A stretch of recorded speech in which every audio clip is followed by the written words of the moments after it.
Today on No Greater Love with Pastor Jeff Kramer. You know, this is true in Jacob's life, and I think this is true in my life, and perhaps it's true in your life. The delay often occurs because God is working in the nastiness of our own hearts. You ever think about that?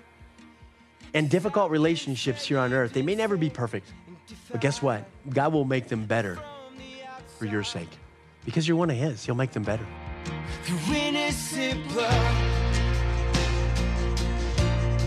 He showed His love, taking the cross for us. No greater love than innocent blood. Welcome to No Greater Love with Pastor Jeff Kramer. Today we're focusing on the life of Jacob, a man who's a great example of just being human. He's a perfect display of someone who has an encounter with God and experiences real change. We gain insight into his life across a spectrum of trials and triumphs. Times when he failed to trust God and took matters into his own hands. Moments of anxiety and stress when he faced major uncertainty. Seasons of taking steps of faith and leaving his comfort zone because God had called him to obey. Seasons when he failed in his fatherly leadership to his brood of children. And yet, they were the chosen family of God. What a testimony he has. I'm sure we all can relate to the very things he struggled with thousands of years ago. So let's join Pastor Jeff now in our study through Genesis. Any little thing. He's texted me back with a heart and then one of these. Oh man, that made my day. I'm pumped. I'm here sharing this with you right here today. Why? Because our God is real. And the details of the situation may not change much, but what God alleviates within your life and with my life is that He works on our behalf. And as He's working on our behalf, we can expect His help. We can approach these things with hope. We can know that in the middle of our failure that He is faithful. Amen? All right, here we are. We're in the middle of this story here. Let's string a few things together as we go forward, okay? These will be briefly on the screen here. It's just to help link them in your mind as we go. Okay, the family feud that took place in Genesis 27. We read about this. We saw the breakdown happen, and it left relationships broken. As we moved into chapter 28, Jacob, he went on the run. And he moved north. He took off. He took that solo journey for 450 miles from Bethlehem. He went all the way up here, all the way up to the Fertile Crescent at the top there with where Uncle Laban is. And he lived with extended family members for this 20-year period of time. We saw, as we've gone through these chapters, in chapter 29 and chapter 30, we saw that while Jacob continued his life, his family grew. He got one wife, and then he got another wife, and then, everybody's in competition to see how many kids they can have, and, he ends up walking away with 12 boys and a girl, right? I mean, so his family grew over the segment of these years, and God was doing something amazing. And then 2 decades go by, this is last week here in Genesis 31, that God stirs up a season of change within him, and Jacob gets word from God that God is ordering him back to go back to his past, to go back to his hometown. And he didn't know how it was going to go, right? 20 years ago, he left. This dude is 97 years old at this point in time. And that is so encouraging to me, why we don't live as long as they lived in this particular time. Yet the encouragement that comes through is that God is never done with us until we breathe our last breath upon this earth. And whether you're young or you're old and you have family trauma for a long time, or you're a blended family, or you don't know what's up or what's down, or you're just growing in Jesus, whatever your condition is, that God is faithful to meet us right where we are, and that He lifts us into His purposes when we're willing to follow Him. And these changes are being played out on the pages of Scripture here. And so we come to the very first idea of tonight, and that is the past is catching up. Follow with me, Genesis 32, verses 1 through 8. Here's what it says. It says that Jacob went on his way, and the angels, plural, of God met him. And when Jacob saw them, he said, "This is God's camp." And he called the name of that place Mahanaim. Mahanaim is how you pronounce it. It says, and then Jacob sent messengers before him to Esau, his brother, in the land of Seir, the country of Edom. And he commanded them, saying, "Speak thus to my lord Esau. Thus your servant Jacob says, I have dwelt with Laban and stayed there until now. I have oxen, donkeys, flocks, and male and female servants, and I have sent to tell my lord that I may find favor in your sight." And then the messengers returned to Jacob, saying, "We came to your brother Esau, and he is coming to meet you." and 400 men are with him. Uh-oh. And so Jacob was greatly afraid and distressed, and he divided the people that were with him and the flocks and the herds and the camels into 2 companies. And he said, if Esau comes to the one company and attacks it, then the other company, which is left, will escape. Well, if you were paying attention to some of the words that we read there in this, that you see that Jacob is sidestepping what God has given to him. That Jacob moved into this place and he was the one that God wanted to use, not Esau. It was Jacob. God chose him early on. He chose him before they came out of the womb, right? We've learned this along the way. But in the sidestepping of everything, he's doing what Jacob does. Jacob's a heel catcher. He's a manipulator, and he's putting the spin on his brother again. Oh, my Lord Esau. I mean, he does it multiple times and trying to butter him up and all of this stuff because he knows his brother, he's a man of the field. You know, Esau's a man of the field. He's a hunter. And now he's coming after Jacob, or to Jacob, if you will, with 400 guys. He should be scared in his natural mind. And yet what God has told Jacob before he even got to this point, on that path of leaving and going through Bethel, as he taken off 20 years earlier, is that God told him that he was going to be with him. He was going to sustain him, that he's going to bring him back safely. He would return safely. And isn't that crazy? Isn't that crazy? How God has spoken to us through his word. And we get those little promises and we sense the Holy Spirit speaking to us. And a decade goes by and 2 decades go by and we forget those promises. And we forget to live in the faith that was so stirred within our heart. That's where Jacob's at. He forgot these promises coming out of Genesis 28 and 15. He forgot everything that God said to him. And now he's back to trying to adjust, manipulate, fend for himself, and make sure he's protected. He's using human wisdom and human logic, and he's all, okay, I'm gonna send the waves of my stuff before him. I'll divide the flocks, I'll divide the servants, and I'll just start buttering up Esau and all of this stuff. And you can see his manipulation right at work. God has brought him to this point. God, this is no surprise. God brought him to this crisis point for a reason. And yet, as we look at this, maybe we understand some of the texture from the scene. Look at verse number 1 more time. Right there in verse number 1, we get this, we get the presence of God's protection hand right on this because Jacob went on his way and the angels of God met him. And when Jacob saw them. I don't know what that looked like. I don't know how that transpired. I've never seen an angel. Again, I don't know anything like this. I just know that when we get into the scriptures, that God is doing something on his behalf. And maybe some of the overlooked areas of our life is that while the Bible is clear regarding these things, maybe you and I, maybe we forget about how angels interface and how they are ministering spirits sent forth from God himself. Take a look at the screen, Hebrews chapter 1, verse number 14. I love this translation because it makes it easy. It says that angels are only servants. They're spirits sent to care for people who inherit salvation. That's for the people of God. That's for you and I. That literally there are angels that are dispatched into your life, into my life. Now, we're not sensationalizing this. We're not going to make a movie or write a crazy book and tell you all these, these fancy things. We're just going to simply take what God has placed within his word to encourage you and to grab the texture from the scene. He saw that this was happening. He saw the working of God's hand and what God had dispatched and the angels that were there to help him. He saw that. Now, we go on. And if we were to move a little bit farther here, perhaps we could come to Luke chapter 22. And in Luke chapter 22, verse 43, you'll also see this on the screen. This is with Jesus in the Garden of Gethsemane. In his humanity there, it says, an angel appeared to Jesus from heaven, strengthening him.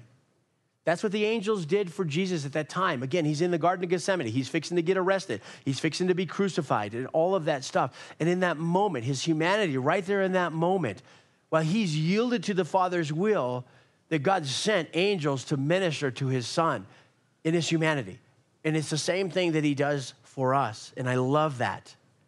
Now, maybe I should add this along the way, and I would also encourage you to search this out, is that be it Old Testament or New Testament, anytime we have a reference to angels or we see angels take on a bodily form, it always comes in the male form. It is never female. Okay? Why is it shown that way in the scriptures? I don't know. I have no idea.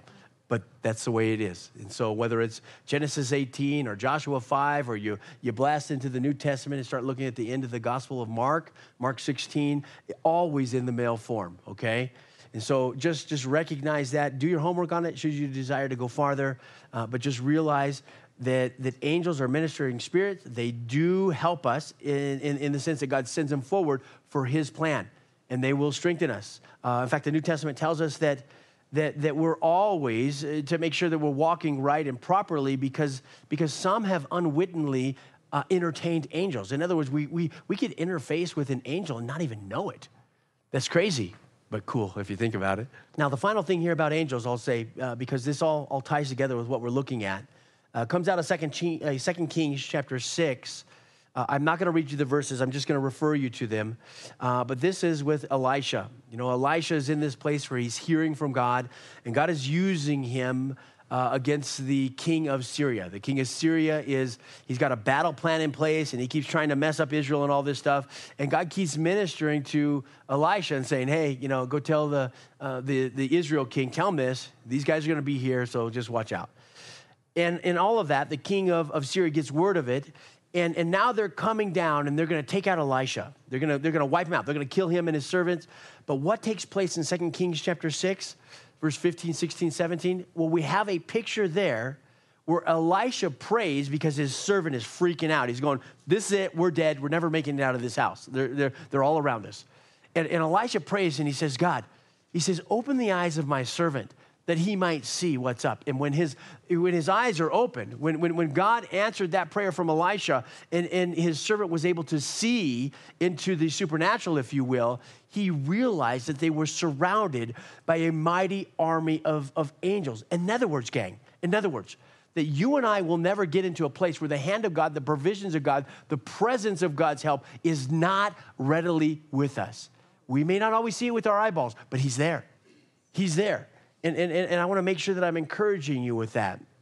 And so what's the point? Very simple, that there are several ways in which God can intervene into our lives and to help us. And man, I want to learn about all of those ways because I need all the help I can get.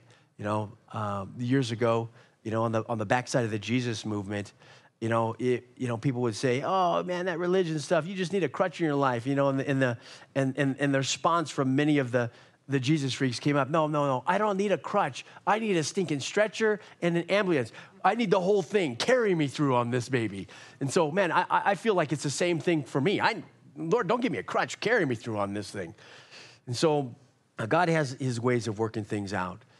But with Jacob is in this place where we've got, you know, the opening side of this chapter. I mean, he's moving into this spot here to where, his natural side is colliding with his emotions, and he's literally walking out this conflict between faith and fear as the past catches up with him.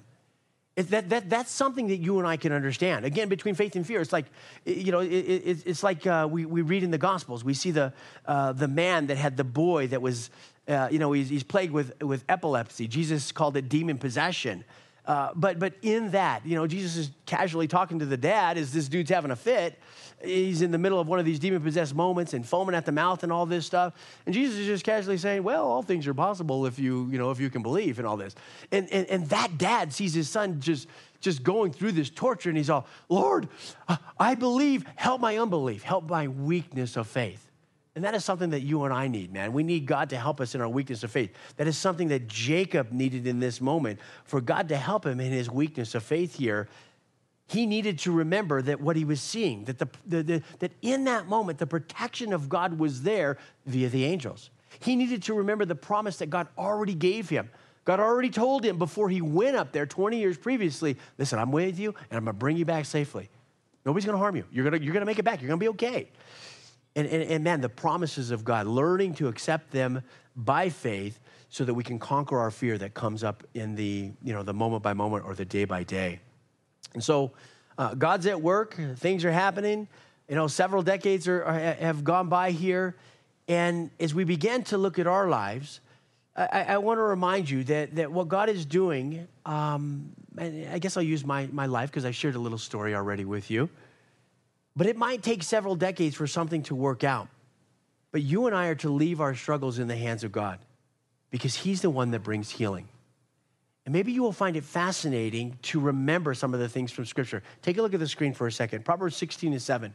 Here's what it says on the screen.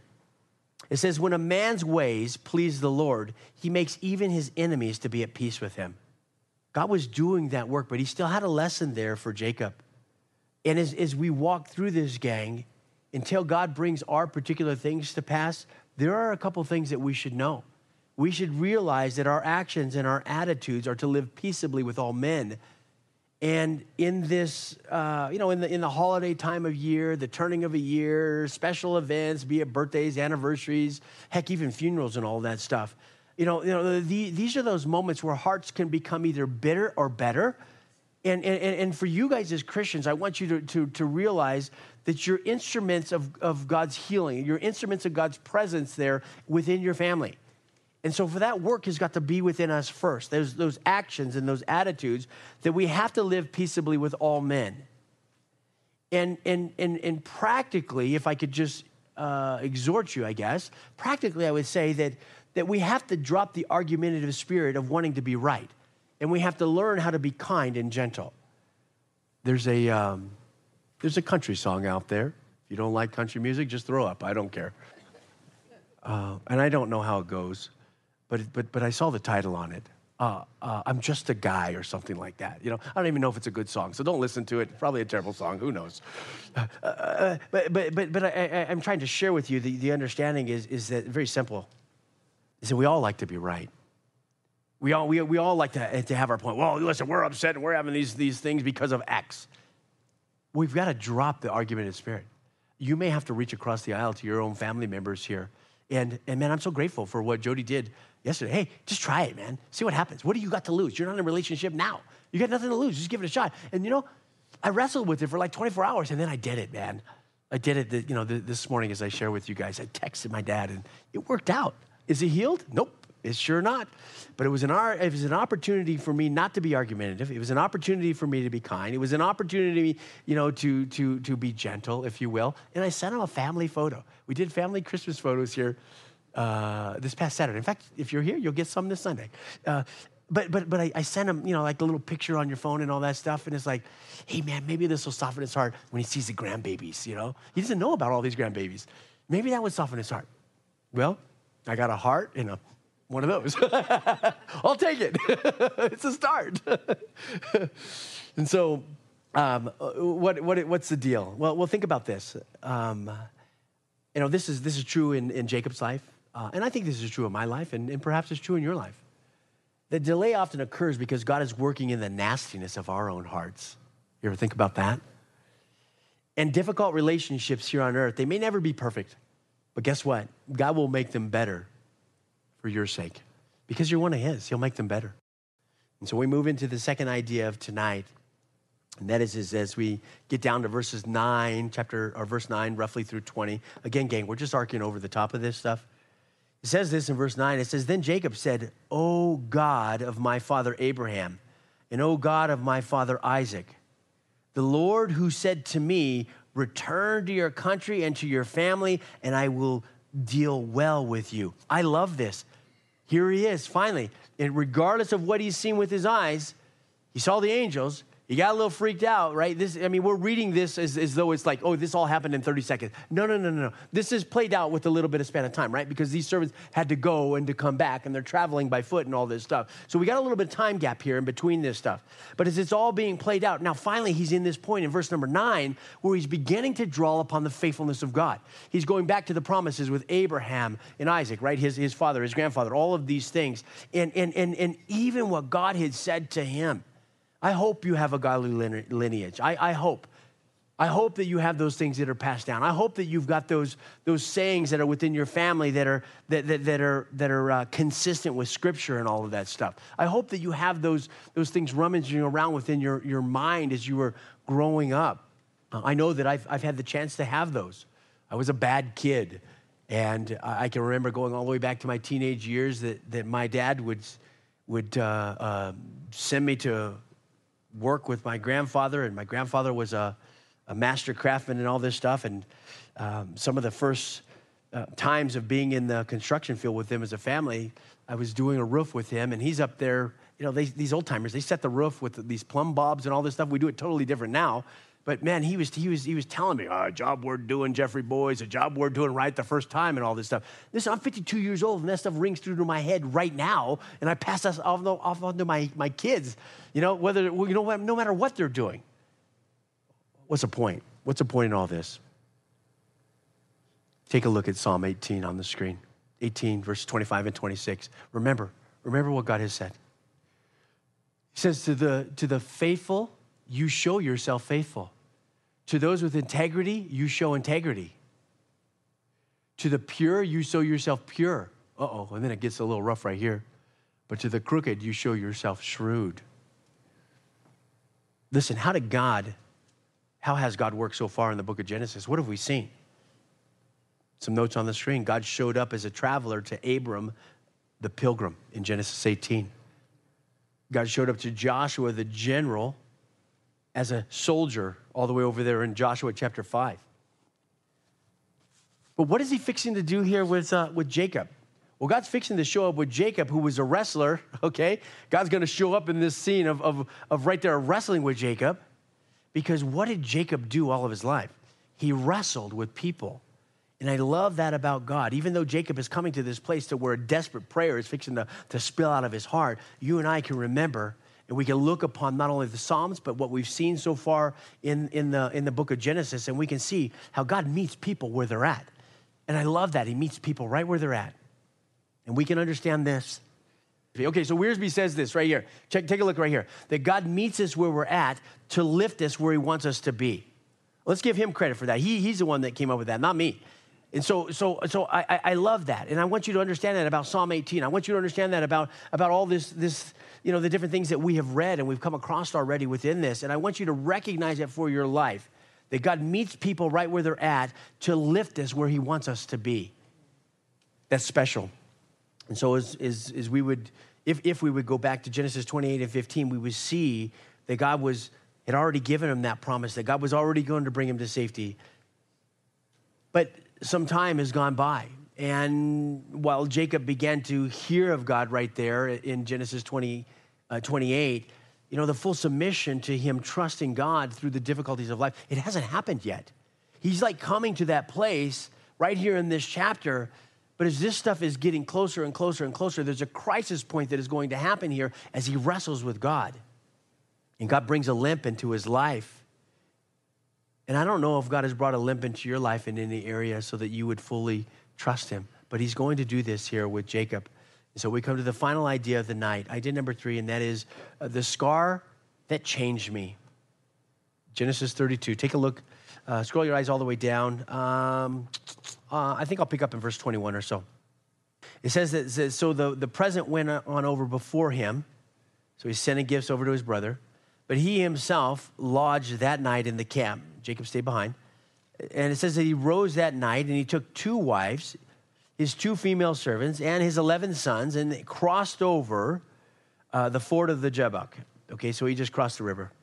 He says he took them, he sent them over the brook, and he sent over what he had. Now watch. Then Jacob was left alone. So there he is. He started this journey 20 years earlier in Genesis 28 alone, taking that trip on the run, 450 miles, moving to the north. Now he's back, working his way from the reverse, coming from the north, coming back down. And as he's working his way back, he's apart from his wife, his children, his servants, everything. He's there all alone. And God has to get us alone sometimes so that we can wrestle out the details of what he wants to do. And so Jacob was left alone, and a man wrestled with him until the breaking of day.